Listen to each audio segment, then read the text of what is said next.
Questions 13 to 14. Listen to portion 1 of Talk C.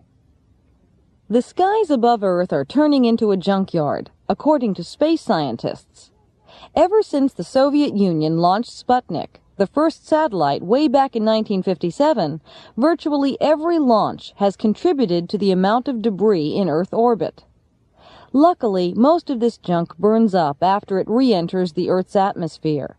But some will be up there in orbit for years to come. Number 13. When did orbital debris first become a problem?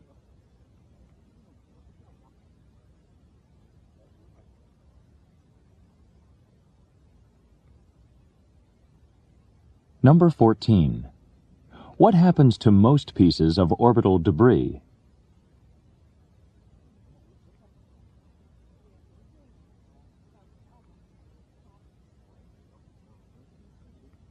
Questions 15 to 16. Listen to portion 2 of Talk C. Today, there are about 8,000 bodies in orbit being monitored from Earth. Out of all those, only around 300 to 400 are active and useful. There are also probably 500,000 pieces of debris too tiny to be monitored. Number 15. How many orbital bodies are being monitored today?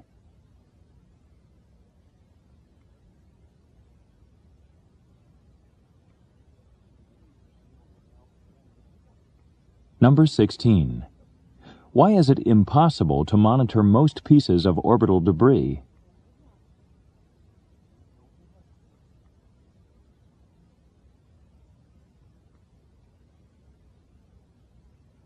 Questions 17 and 18. Listen to portion 3 of Talk C. Some orbital debris is as big as a bus, but most is in the form of tiny flecks of paint or pieces of metal. The debris also includes food wrappers, an astronaut's glove, the lens cap from a camera, broken tools, and bags of unwashed uniforms. The largest pieces, mostly empty booster rockets, are not necessarily the most dangerous because they can be detected and spacecraft can maneuver away from them. And the smallest particles generally cause only surface damage.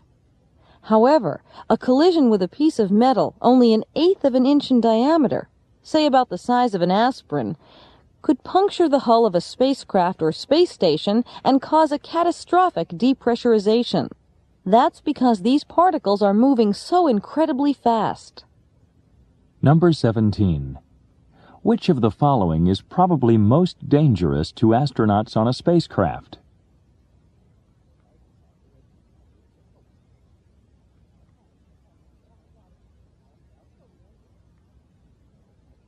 Number 18.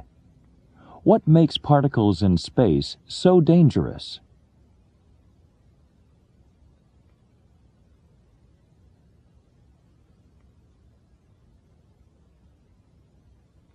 Questions 19 to 21. Listen to portion 4 of Talk C. So what can be done about this problem?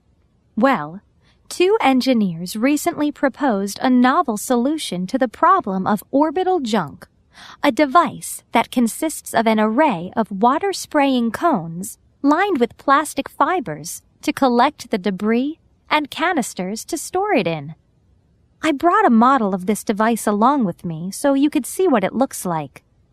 Although this invention is still in its conceptual stage, 2 possible uses have been proposed. It could be launched as a free-flying satellite that actively seeks out debris, or it could be launched into orbit with a spacecraft and serve as its shield. Number 19. What did the speaker bring with her?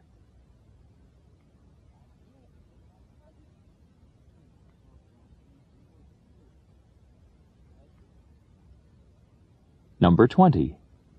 What role do the cones play in the device described in this portion of the talk?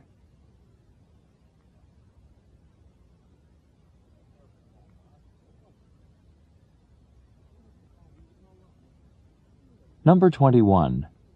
What can be inferred about the device described in this portion of the talk?